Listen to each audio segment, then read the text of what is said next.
Gracias, presidente. Muy buenos días, canciller, muy buenos días. Buenos días tengan todas y todos ustedes. Como ya señala el presidente, vamos a compartir el informe técnico que presentamos en las tardes y más o menos cada 2 semanas presentamos un informe más detallado en donde se puede visualizar las curvas epidémicas de casos nuevos y también de hospitalización que ocurren en cada una de las entidades federativas. Veremos, como destaca el presidente, una perspectiva que es alentadora en el sentido de que México, en esta epidemia larga que ha tenido, que contemplamos desde el inicio, se comportaría de esa manera, empezando en febrero con nuestro primer caso el 28 de febrero y durante todos estos meses hasta llegar a un punto máximo que ocurrió en la última semana de julio y posteriormente un descenso, y ahorita ya llevamos 7 semanas consecutivas, estamos durante la 8ª semana consecutiva en la que vemos ya un descenso sostenido. Además, veremos que en 27 de las 32 entidades federativas hay una reducción en el número diario de casos o el número semanal de casos que se ha mantenido en al menos 2 a 3 semanas, en algunas incluso 14 semanas ya de reducción, que se encuentran en una avanzada fase de control. Y siempre es importante reiterar cuáles han sido los mecanismos para lograr este proceso de control de la epidemia y se han basado fundamentalmente en la participación ciudadana, en la medida en que las personas en forma mayoritaria han atendido el llamado de mantenerse en sana distancia. Lo hicieron durante la Jornada Nacional de Sana Distancia, que se mantuvo desde el 23 de marzo y hasta el 30 de mayo, y posteriormente ha continuado el proceso de sana distancia, pero guiado por un semáforo de riesgo que permite estimar en cada una de las entidades federativas cuál es la intensidad epidémica. Y las autoridades sanitarias estatales, es decir, los gobiernos de los estados, han sido quienes directamente han sido responsables de seguir un lineamiento general dispuesto por la Autoridad Sanitaria Nacional y aplicar decisiones administrativas que han permitido reducir la movilidad en el espacio público o cancelar temporalmente eventos sociales, tanto económicos como recreativos, culturales y demás, y esto ha permitido reducir la intensidad epidémica. Vamos a ver la primera diapositiva, por favor. Este proceso de la nueva normalidad cumple ya 114 días en donde, guiados por este semáforo semanal que permite identificar la intensidad epidémica, las autoridades sanitarias han ido abriendo los distintos espacios públicos en una forma ordenada, en una forma controlada, para evitar precisamente el fenómeno de rebrote. Y aquí hacemos este señalamiento que hicimos recientemente en detalle el domingo próximo pasado, cuando presentamos la situación que viven múltiples, posiblemente la mayoría de los países europeos occidentales, que es una situación de rebrote. Rebrote quiere decir que regresa la intensidad epidémica, es decir, el número de contagios aumenta progresivamente cada día. Esta situación vive Europa Occidental y es algo que fue contemplado desde el verano en todos estos países. Nadie está exento de un rebrote. Todos los países pueden enfrentar una condición de rebrote en la medida en que se abren nuevamente las actividades públicas, que las personas interactúan unas con otras y por supuesto puede haber contagios. Sin embargo, es inevitable abrir las actividades, ningún país podría mantenerse en completa restricción de movilidad, esto causaría un colapso de sus economías y un colapso de las sociedades y por lo tanto llega un punto en que es importante desconfinar, abrir las actividades. ¿Cuál puede ser la consecuencia? Efectivamente que haya un rebrote, pero hay que siempre estar constantemente visualizando que se requiere balancear el cuidado de la epidemia, es decir, el control de la epidemia, la reducción de los contagios, pero también el cuidado de la economía y el bienestar. Y todos los días hay que hacer un equilibrio de estas dos intenciones. La siguiente, por favor.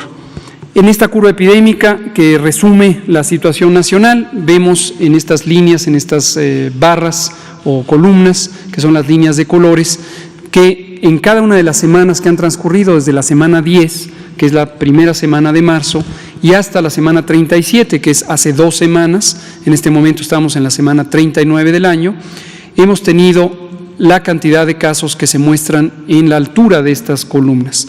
Lo que vemos también en la línea naranja que está arriba de la gráfica es un indicador muy importante, que es cuál es el porcentaje de personas que teniendo síntomas de COVID, fiebre, tos, dolor de cabeza, dolor de garganta, dolor muscular y otras alteraciones, se les han tomado muestras para exámenes de laboratorio y cuántos han salido positivos. En la semana 29, que está en el punto máximo de altura de estas columnas, vemos que llegamos hasta el 57%, es decir, casi cada 6 de cada 10 personas resultaron positivas al virus SARS-CoV-2 causante de COVID. Pero a partir de esta semana 29 se ha ido disminuyendo este porcentaje y hoy tenemos menos de 4 de cada 10 que resultan positivas. ¿Por qué es tan importante este parámetro? Porque este indicador muestra la actividad de la epidemia, es decir, la circulación entre personas del virus causante de COVID, y es un indicador aceptado universalmente de reducción o de existencia de la epidemia.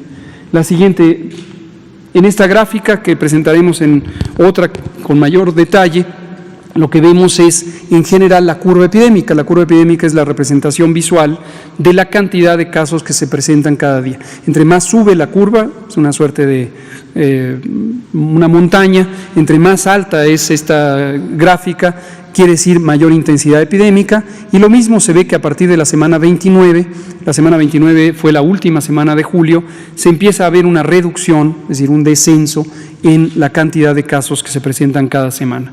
Estamos ya, como digo, en la 8ª semana en donde ocurre esto, y abrimos esta semana con una reducción de menos 23%, se redujo 23%. Es posible que esta reducción se cambie un poco a lo largo de la semana, posiblemente para el próximo sábado no sean 23%, quizás sean 12 o 15%, pero se mantenga esta reducción que ha sido progresiva. La siguiente.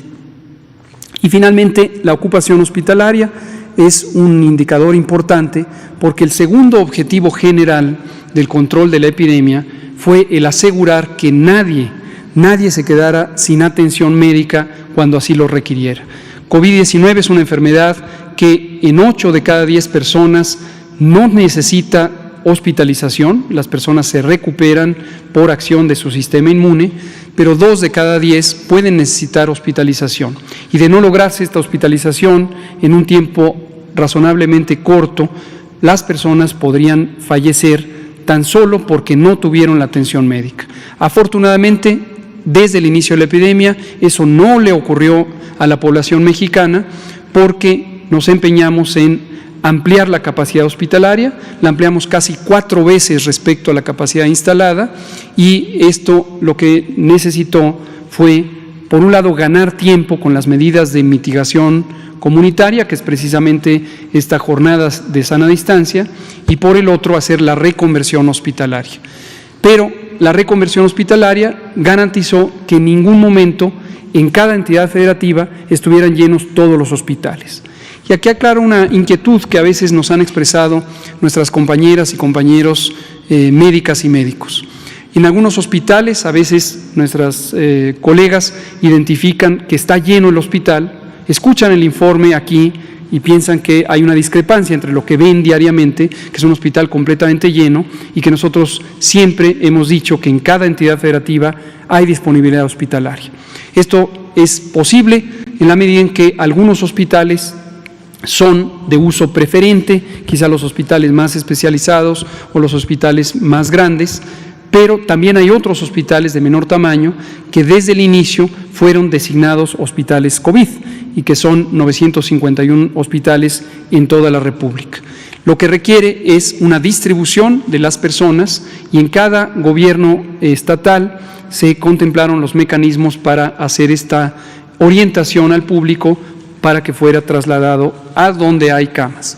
pero en general en cada entidad federativa, en todas ellas, se mantuvo la disponibilidad hospitalaria. En este momento tenemos 30% de ocupación hospitalaria en las camas generales. Esto se ve en el color rojo de esta gráfica, y el lado derecho, la columna del lado derecho muestra la ocupación a nivel nacional, y después las otras 32 columnas, empezando de izquierda a derecha, muestran los estados con mayor ocupación hospitalaria del mayor al menor. Verán que solamente 2 tienen ocupaciones mayores al 50% y el resto tiene menos del 50%. Y en la misma idea, pero en la siguiente gráfica, que lo vemos en color verde, es la ocupación de aquellas unidades o camas de atención que son para personas críticamente enfermas. En nivel nacional tenemos 24% y después vemos que ninguna entidad federativa en este momento tiene ocupaciones mayores al 50%. Esto ya desde hace 2 semanas y media, ninguna entidad federativa tiene más del 50% de sus unidades de atención en medicina crítica, incluyendo la reconversión, que estén por arriba del 50%. Y a continuación, si me prestan un micrófono.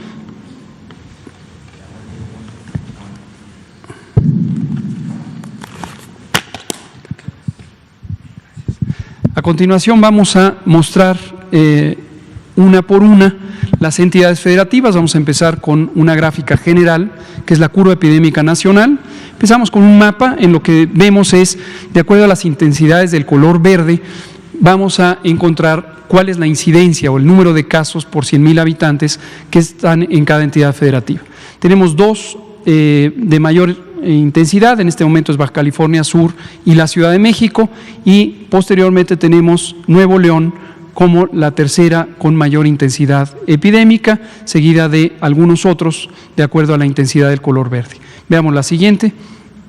Esta es la curva epidémica nacional, es semejante a la que acabo de presentar, y lo que vemos es de manera mucho más clara 2 señales, las estaremos viendo en 32 gráficas más, una por entidad federativa, y vemos que la incidencia, es decir, el número de casos que se presentan por semana, llegó a un punto máximo en la semana 29 y después ha descendido durante las semanas posteriores, las 8 semanas posteriores. Y en la línea de color oscuro que está abajo en la gráfica es la cantidad de personas que desafortunadamente han fallecido por COVID. COVID es una enfermedad que puede ser letal en la medida en que causa un daño orgánico muy grande, en especial en personas mayores de 60 años o que tienen enfermedades crónicas que hemos mencionado prácticamente todos los días, alertando a la población que no se espere, que en caso de tener una situación de COVID, es decir, tener los síntomas de COVID, aun cuando no se hubiera demostrado por un diagnóstico de laboratorio, si tienen condiciones de riesgo, mayores de 60 años, diabetes, obesidad, hipertensión, enfermedad pulmonar o cardíaca crónica, sin inmunosupresión, que vayan al hospital. Esto es muy importante porque en la medida en que se llegue tempranamente al hospital, hay mayores posibilidades de dar una atención médica que permita salvar la vida. Entonces, hacemos este llamado, lo hemos hecho múltiples veces, lo seguimos haciendo. Es muy importante no confiarse y no esperar, sobre todo en personas que tienen estas condiciones de riesgo. Pero la buena noticia es que, a pesar de que la mortalidad puede ocurrir, desde la semana 27 a nivel nacional ha habido una reducción sostenida. En este momento, en el último intervalo, de la semana 36 a la 37, tenemos una reducción de casi el 60%.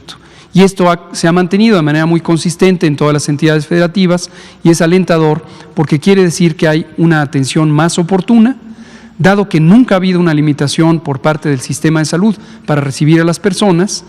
El componente principal para lograr que esa atención sea más oportuna ha sido el pronto arribo al hospital por parte de las personas. La siguiente, por favor. Y en esta otra gráfica, que también se verá en 32 parecidas, pero para cada entidad federativa, lo que vemos es la ocupación hospitalaria. La idea es la misma, solo tengan en cuenta las fechas. La gráfica es desde el 1 de mayo y hasta la fecha actual, en septiembre, cerca del 22 de septiembre. Y lo que vemos es que hay 3 líneas. La de hasta abajo son las personas hospitalizadas en terapia intensiva.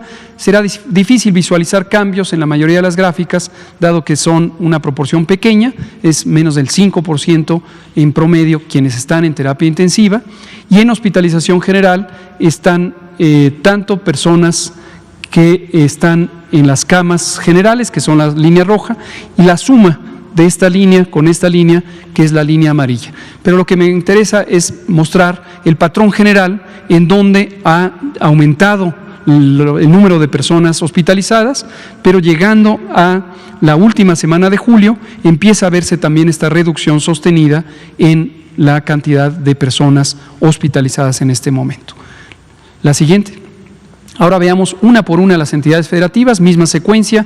Primera gráfica, el número de casos en la línea azul claro, el número de muertes en la línea azul oscuro, y en la siguiente gráfica la hospitalización. También pueden observar en la esquina superior derecha el color del semáforo de riesgo COVID que se encuentra en esta semana para cada entidad federativa.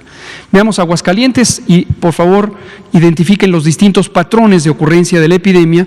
Esto es importante porque a veces existe esta inquietud de por qué un pico y por qué se nos dijo en un pico de la curva epidémica en determinada fecha. Lo que verán ustedes, y se puede ver también si uno aprecia las curvas de cualquier país, las curvas epidémicas de cualquier país, que no hay un solo pico, no es una curva perfectamente dibujada, sino que se presentan aumentos y reducciones en la medida en que la transmisión del virus, el virus SARS-CoV-2 causante de COVID, va cambiando. ¿Por qué cambia? Porque los patrones de comportamiento de la población van cambiando. Cuando aumenta la movilidad en el espacio público, hay mayor cantidad de contagios y esto va seguido de mayor número de casos. Cuando se reduce la movilidad, empiezan a disminuir los contagios y aproximadamente 15 días después se reduce el número de personas que se registran enfermas. Entonces vean ustedes, Aguascalientes es ilustrativo en ese sentido, pero lo veremos en casi todas las curvas epidémicas. Tenemos primero un aumento, todas estas gráficas están de la semana 10 a la semana 37 y tenemos este aumento. Esto quiere decir que va creciendo el número de personas contagiadas y el número de personas enfermas. Después llegó a un punto posiblemente máximo en la semana 22, empezó a disminuir, pero volvió a aumentar, disminuyó, aumentó, disminuyó, aumentó. Este es un patrón de cambios que van ocurriendo por cambios en la movilidad en el espacio público. La buena noticia es que Aguascalientes tuvo una reducción muy sustancial en la semana 37 y posiblemente, no lo podemos garantizar, empiece ya a tener una reducción sostenida. La siguiente. La ocupación hospitalaria, por su parte, lo que muestra es este crecimiento desde el principio de mayo y hasta el principio de septiembre, y solamente en los últimos 20 días es cuando ya ha habido una reducción sostenida de la hospitalización, es decir, personas críticamente enfermas van ocurriendo en menor cantidad cada día, hay menor número de personas que ingresan al hospital y los que se recuperan son en cantidad mayor. La siguiente. Baja California. Baja California fue uno de los estados que tuvo intensidad epidémica importante. Al inicio, vean ustedes cómo desde la semana 12 empezó a aumentar. Esta es la segunda quincena del mes de marzo. Igual, llegó a un punto máximo en la semana 21, redujo, pero después se exacerbó hasta la semana 26. Y con ciertas variaciones, desde la semana 26 hasta la semana 37, ha tenido esta reducción sostenida en el número de casos nuevos. Lo mismo la mortalidad, desde la semana 19 empezó a reducirse y se ha reducido de manera progresiva, lo cual siempre es muy alentador. La siguiente. Vean la ocupación hospitalaria, se mantuvieron importantemente ocupados los hospitales todo el mes de mayo, junio, julio, y en la segunda mitad de julio empezó a descender y se ha mantenido la reducción de las hospitalizaciones. La siguiente. Baja California Sur, otro patrón de ocurrencia más tardío, empezó a aumentar en marzo, pero después se redujo en la cantidad de casos. Esto atiende a una importante reducción de la movilidad pública. En un momento dado, Baja California Sur es un estado que depende de la economía turística, era completamente insostenible mantener una reducción de movilidad tan grande. Eso tuvo como consecuencia mejorar la economía de Baja California Sur, lo cual es muy importante, pero desafortunadamente, claro, también un aumento en la intensidad epidémica. Afortunadamente llegó a la semana 31 con un punto máximo y después ha tenido 6 semanas consecutivas de reducción con algunas variaciones. La siguiente. La ocupación hospitalaria en mayo era relativamente baja y desde el 1 de julio empezó a aumentar, llegó a un punto máximo en 1 de agosto, pero desde el 1 de agosto en adelante se ha ido reduciendo en la medida en que hay ya reducción de la epidemia. También pueden ir viendo las etiquetas de la ocupación hospitalaria que están en la parte superior y el número que está fuera de la casilla de color indica el cambio en puntos porcentuales en la semana 36 a la semana 37. La siguiente, por favor. Campeche. Campeche es un patrón diferente de ocurrencia de la epidemia. Vean ustedes también cómo aumentó, llegó a un punto máximo en la semana 25 y después un poco de variación y desde la semana 27 una reducción sostenida. Campeche fue el primer estado en llegar al color amarillo del semáforo de riesgo COVID y esto tiene que ver con las distintas actividades de control a nivel comunitario. La siguiente. Llegó su máximo de ocupación hospitalaria en la segunda quincena de julio, después empezó a reducir y se ha mantenido la reducción hasta el momento y tiene una ocupación mínima de 5% en las camas generales y 4% en las camas con ventilador. La siguiente.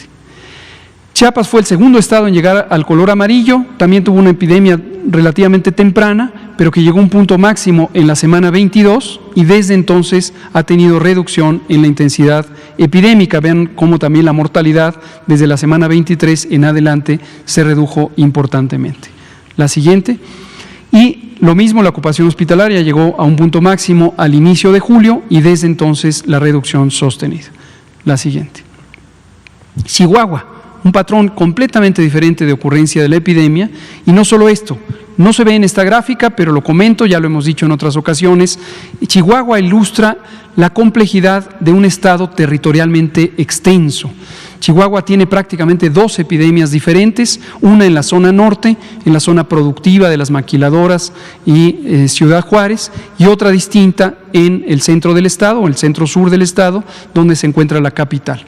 Esto ha hecho complejo el manejo epidémico y en Chihuahua incluso se han usado semáforos subestatales para identificar distintos patrones de ocurrencia de la epidemia y por lo tanto distintos ritmos en la conducción de la epidemia con las medidas de mitigación. Pero vean ustedes cómo tuvo un punto máximo, después una reducción y después ha continuado hasta la semana 35 con un aumento. Lleva 2 semanas ya de reducción. Generalmente consideramos que la reducción es promisoria, como que se va a sostener a partir de 3 semanas consecutivas en donde hay reducción. En ningún momento está esto garantizado, es importante que la población lo tenga claro. Cuando uno hace predicciones, no se trata de promesas, que tantas semanas va a durar la epidemia o que en tal momento va a estar en distinto nivel de intensidad. Son predicciones con base en la información y recuerden siempre que toda la información que está en poder del Gobierno de México la generan las entidades federativas. Nosotros no fabricamos esta información, la información se recaba directamente de los sistemas de vigilancia epidemiológica de los estados. Y es una obligación, por supuesto, de los estados, en términos de la Ley General de Salud y otras disposiciones, transmitir información en tiempo real usando las plataformas electrónicas que para eso dispone el Gobierno de México. La siguiente. Vean lo que resulta en la ocupación hospitalaria. Por momentos se aumenta la ocupación hospitalaria, por momentos baja, pero no hay un patrón de cambio que se pueda apreciar hasta el momento. La siguiente. La Ciudad de México, hemos insistido en que la Ciudad de México es posiblemente la zona más difícil de control epidémico. Esto tiene que ver con 2 factores fundamentales. Uno es que toda la zona metropolitana del Valle de México representa casi la 1/4 parte de la población de México, 23.5% de la población de todo el país.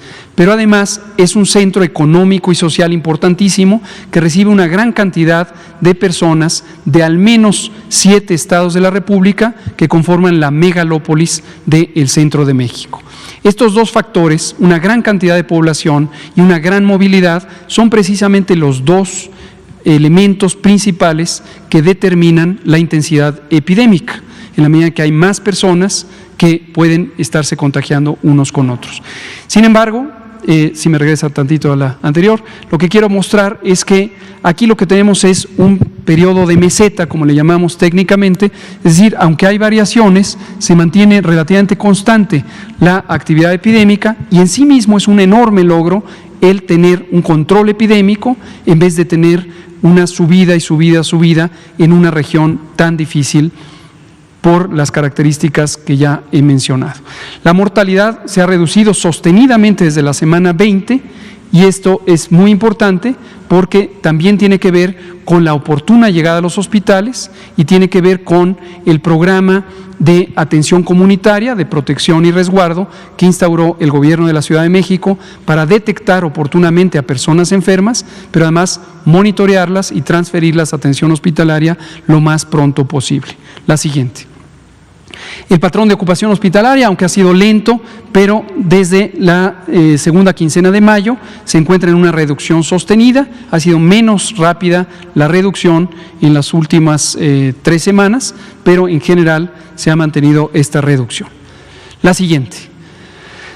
Coahuila tuvo una exacerbación, llegó hasta la semana 30 y posteriormente tiene una reducción que se ha mantenido, eso también es muy alentador. Veamos la ocupación hospitalaria de Coahuila, que llegó a un punto máximo al inicio de agosto y se ha ido reduciendo. La siguiente. Colima ha tardado muchas semanas en aumentar la epidemia, pero desde la semana 32 ya desciende de manera sostenida, 5 semanas de reducción. La siguiente. Vemos que la ocupación hospitalaria generalmente reacciona 15 días después de que se presenta el punto máximo de casos y todo septiembre se ha mantenido en reducción. La siguiente. El estado de Durango ha tenido hasta la semana 36 aumento progresivo de la epidemia. Aunque hay fluctuaciones, el patrón general ha sido de aumento y ha llegado a un punto máximo en la semana 36, apenas una semana de reducción, ojalá que esto se mantenga también. La ocupación hospitalaria de Durango todavía no desciende de manera sostenida. La siguiente. El Estado de México, que comparte el Valle de México con la Ciudad de México, también tiene esta complejidad en el control epidémico, pero aquí se visualiza también la consecuencia del resto de los municipios, los que no son conurbados, donde se encontró un control epidémico más temprano. En general, en las poblaciones más dispersas se logra. Y vean ustedes cómo tiene un patrón de reducción que se puede considerar sostenido desde la semana 23, aún con estas fluctuaciones. Lo mismo la mortalidad, desde la semana 23 ha reducido en el Estado de México. La siguiente, la ocupación hospitalaria, desde el 1 de junio se ha mantenido en reducción, lo que habla también de un buen control epidémico en uno de los estados más poblados después de Veracruz. Guanajuato también tuvo un patrón de incremento sostenido hasta llegar a la semana 31 y después, con algunas variaciones, ha tenido reducción sostenida. La siguiente, la ocupación hospitalaria, tuvo un periodo más o menos largo de casi un mes en donde no bajaba, pero posteriormente, desde el 1 de agosto, ya se encuentra en reducción. La siguiente. El estado de Guerrero tiene 3 centros de transmisión, desde luego las ciudades más importantes, Chilpancingo, la capital, Iguala y Acapulco, y ha tenido por momentos exacerbaciones y por momentos reducciones. No parece haber todavía un patrón sostenido de reducción, aunque en general, si consideramos desde este punto máximo en la semana 27, ha habido una reducción en la intensidad epidémica de Guerrero. La siguiente. La ocupación hospitalaria, por su parte, va reduciéndose desde la segunda quincena de junio, aunque en los últimos 20 días ha incrementado la ocupación hospitalaria. La siguiente. En el estado de Hidalgo tuvimos también un patrón importante donde aumentó, después tuvo una meseta larga donde no aumentaba ni disminuía y después se exacerbó, pero llegado a la semana 31 empezó a bajar de manera sostenida. La siguiente, la ocupación hospitalaria en Hidalgo siguió subiendo hasta el 1 de septiembre y en los últimos 20 días empezó a reducirse. En el estado de Jalisco también tuvimos un patrón de ascenso hasta llegar a la semana 29, después tuvo una meseta, es decir, un periodo de estancamiento en el control epidémico, pero afortunadamente en la semana 37 muestra ya su primera reducción. Todavía no sabemos si va a ser sostenida, pero sí se mantienen las condiciones propias del semáforo naranja, es decir, reducción de la movilidad en el espacio público, que no abran tan tempranamente actividades comerciales, sobre todo que impliquen mucho contacto entre personas, podría mantenerse esa reducción ya de manera sostenida. La ocupación hospitalaria ya muestra cambios positivos, es decir, reducción desde el 1 de septiembre. La siguiente. El Estado de Michoacán, su patrón general es de incremento, todavía no hay un descenso sostenido, apenas lleva la primera semana de reducción, pero en general, si consideramos desde el inicio de la epidemia hasta la semana 36, ha ido en aumento. La siguiente, y lo vemos en la ocupación hospitalaria, que apenas tiene 15 días en donde empezó a reducirse. La siguiente. El Estado de Morelos, grandes variaciones, llegó a un punto máximo en la semana 24, después una reducción, un ligero incremento y después tiene ya 5 semanas sostenidas de reducción. La siguiente, la ocupación hospitalaria, también con importantes fluctuaciones, pero ya se encuentra desde este punto, que es la segunda quincena de junio, hasta la fecha, con una reducción general. La siguiente. En Nayarit, lo mismo, tuvimos un incremento sostenido, semejante al de Guanajuato, semejante al de Jalisco, pero ya son 7 semanas de reducción desde la semana 29 hasta el momento. La siguiente. Y la ocupación hospitalaria llegó a un punto máximo, pero desde la primera semana de septiembre en reducción. Nuevo León, incremento hasta llegar a la semana 30, después reducciones, y es la primera semana después de este segundo oleada en donde tiene reducción. También hay que tener mucho cuidado. ¿Por qué enfatizo Jalisco y Nuevo León? Por la misma razón que mencioné a la Ciudad de México, donde hay poblaciones grandes, zonas urbanas grandes, hay que tener especial cuidado porque la velocidad de cambio de la transmisión epidémica depende mucho de la cantidad de personas. Entonces, si no hay un periodo sostenido de reducción de la movilidad, es mucho más lento el proceso de reducción de la epidemia. La siguiente. La ocupación hospitalaria en Nuevo León, desde el 1 de septiembre va a la baja, lo cual es alentador. Es hoy por hoy el estado que tiene la mayor ocupación hospitalaria. La siguiente. Oaxaca tuvo un punto máximo en la semana 29, igual que el conjunto del país, y desde entonces una reducción sostenida, aunque ha sido menos rápida desde la semana 32.